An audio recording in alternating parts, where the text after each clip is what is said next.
Hey, this is Darren from Property Prosperity. I thought today I'd have a bit of a chat about a situation with a client of mine that rang me up, was asking about they had their pool in their rental property, and again, probably this is something first starting point. Anything to do with a rental property and anything that's going to cause maintenance issues is probably not necessarily a good thing. So a swimming pool and a rental property is not a very good mix, I would suppose, because essentially with a rental property, if anything breaks or anything goes wrong, then you're obligated to fix it. So again, one extra thing that can go wrong is a problem for you, and so a swimming pool is definitely potential that something can go wrong with a swimming pool. Hey Isaac, thanks for joining.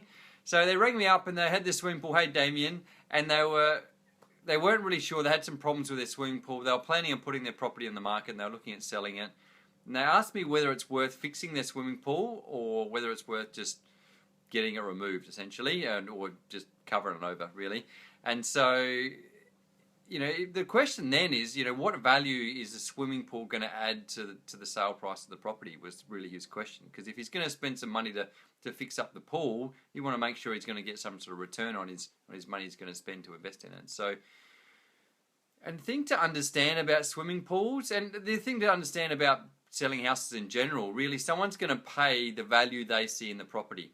So if someone wants a swimming pool in their house, they're going to pay more money to have a swimming pool in their house. And so, but if someone doesn't want a swimming pool, then they either might not pay any money for it, or they might actually discount the value in the house because they look at it as a negative rather than a positive. So I know from my experience, when I grew up, I had a swimming pool as a kid, and I thought it was pretty cool when I was a kid. And once I become an adult, it's just a hassle if you don't use it very often, particularly if you don't have heating in a swimming pool. It's too cold, and then when it's crazy hot, you can't be bothered going outside because you've got air conditioning, and it just ends up a huge amount of maintenance. So if anyone's had a swimming pool before, they probably understand what the maintenance required when you have a swimming pool.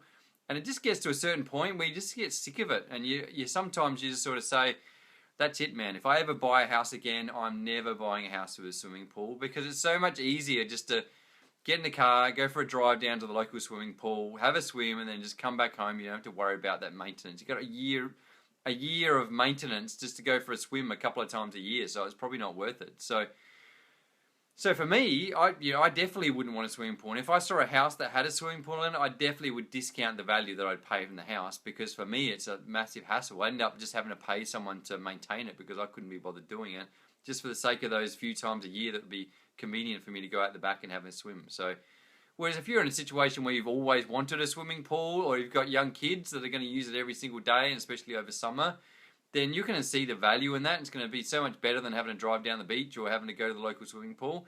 And so you might pay 20, 30, 40, even $50,000 more than it otherwise would be. So that's pretty much where it came down to with this particular client situation was, what sort of value is it going to add to his house? And the other issue is what's going to cost to sort of get it up to standard. Sometimes swimming pools can actually add to the atmosphere of the house as well. If you look at those, luxury houses and they have those lap pools and all these amazing swimming pools, it's not so much the swimming pool itself, it's also the, how nice it looks, it actually becomes part of the scenery and part of the backyard landscape as well. Hey Daniel, thanks for joining.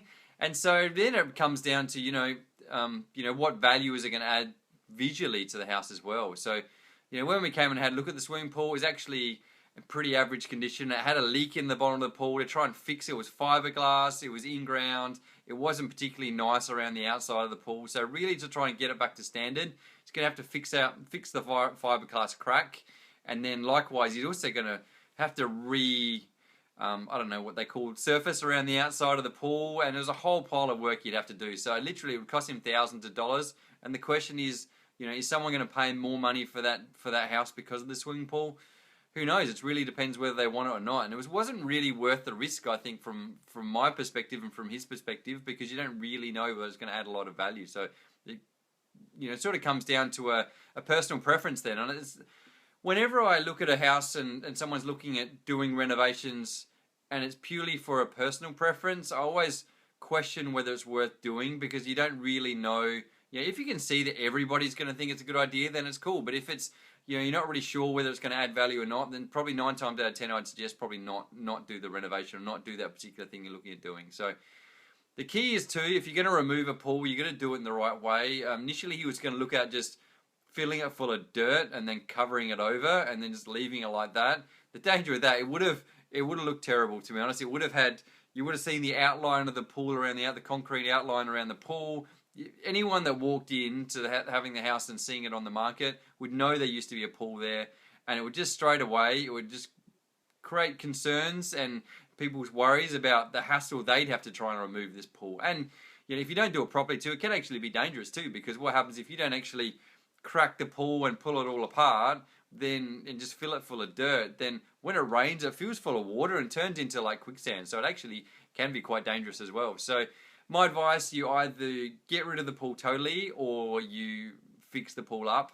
Again, fixing the pool up, I question whether it's actually worth it, depending on how old the pool is and stuff, because it's just going to create issues down the track. So my advice is probably, if you can, maybe just rip the pool out, weigh up the costs and to work out what it's actually going to cost you to do that. But the cool thing is with a clean slate, then with this particular example, what we did was we ripped the pool out, covered it full of dirt, put some lawn down. Then they had a nice big backyard. Most people were going to like a nice big backyard with lawned area. You're not going to be able to tell whether people necessarily want a pool or not. Hey John, thanks for joining. Thanks for the likes, I appreciate that. And the next thing you got to understand about pools too, this is particular to South Australia, but it's going to apply to a lot of other places around the state too. There's a lot of legislative requirements as far as safety around pools as well. If the pool was built prior to 1993, you don't necessarily have to comply to the safety codes as far as fencing and a whole pile of other safety requirements as far as pool fencing goes, while you're still living in the house. But if you go to sell the house, you are obligated to meet the required standards for pool fences and a whole pile of other requirements. So that means you're taking a lot of risk on yourself, I would suppose. And this is one of the other reasons why, if you're selling a house and you've got a pool, you really have to make sure it's been done correctly and it's going to cover everything. Because if something happens down the track, let's say you sell it to somebody down the track, they've got kids, they're playing around the pool, and suddenly the fence isn't up to standard that it should have been, and they can prove that it wasn't up to that standard when you sold the house, then you're liable. You're responsible for the inadequacies of the pool when you sold the property. And it's essentially, the contract can be null and void, and you can be liable for any dangers that were associated with the fact that you didn't bring the pool up to standard. And it's not even the people actually, when buying the house off of you, you can't say, oh cool, I'll give you a bit of a discount, or I'll knock some money off the price, or hey, you're happy to write it into the contract that I'm not going to meet the requirements. You're responsible regardless of whether that owner is willing to accept that responsibility or not, because you as the vendor, the seller, is responsible to make sure it meets all the safety requirements, regardless of whether the purchaser is aware of those safety requirements or not. So that's the huge amount of responsibility you're taking on. So if you are going to have a pool and you are going to sell it to somebody else, you really need to make sure it's up to whatever requirements has to be. My advice to you is probably get an independent person to come in and assess the pool and make sure it's covered all those requirements. I wouldn't just walk around and say, yep, that looks all pretty good to me, because the danger is if something goes wrong down the track, then you're going to be liable, and it's your word against theirs. So I think the benefit of having someone come out and do a proper audit, I suppose they'd call it, just to make sure it's up to requirements, and then get them to sign off on it, it's just going to be a lot of peace of mind, a lot of safety for you if something goes wrong down the track and they come back to you and make you liable, essentially. So the question then is, should we have a pool when we're selling a house?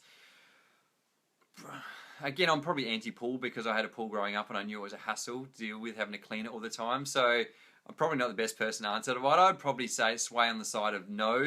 If you're going to looking at doing a renovation, you're weighing up whether I put a pool in before I sell it because I think it's going to add value, I'd probably still say no, because it's just more things that can go wrong and more potential that you might find someone that might not be interested in having a pool. So my advice to you is probably stay away from anything that is not clear that you're going to have a good return on your money. And it's not just a matter of, if you spend $50,000, you're going to get $50,000 back. If you spend 10 grand, you want to get 30, 40, $50,000 return back on your money. It's got to be clear that return is going to be clear compared to the amount of money you're spending. So, I think that's not really that clear as far as swimming pools go. And there's just so much more things to go wrong and liabilities and obligations associated with swimming pool as well. I just don't really think it's worth the hassle. So hopefully that's made sense. And if you've got a swimming pool, obviously you wouldn't necessarily rip it up if you've got a really nice swimming pool that's adding to the value of your house, and you can just see it's pretty obvious how nice it is.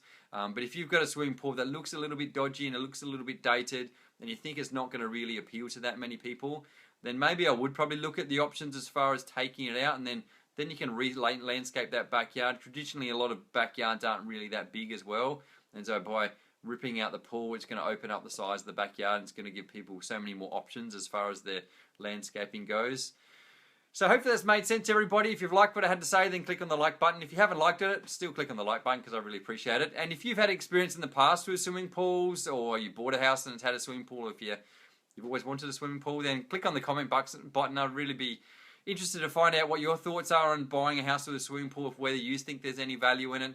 And if you've got something you'd like me to talk about in a future episode, feel free to click on the comment button, and I'm happy to chat about anything that you'd like me to chat about property related. And John, thanks for your feedback. Yes, it makes sense to me too, but that's why I said it. But I'm sure there's other people that don't necessarily agree with what I've had to say. But yeah, I'd be happy to hear from what you had to say. So thanks, guys. I look forward to talking to you next time. Bye.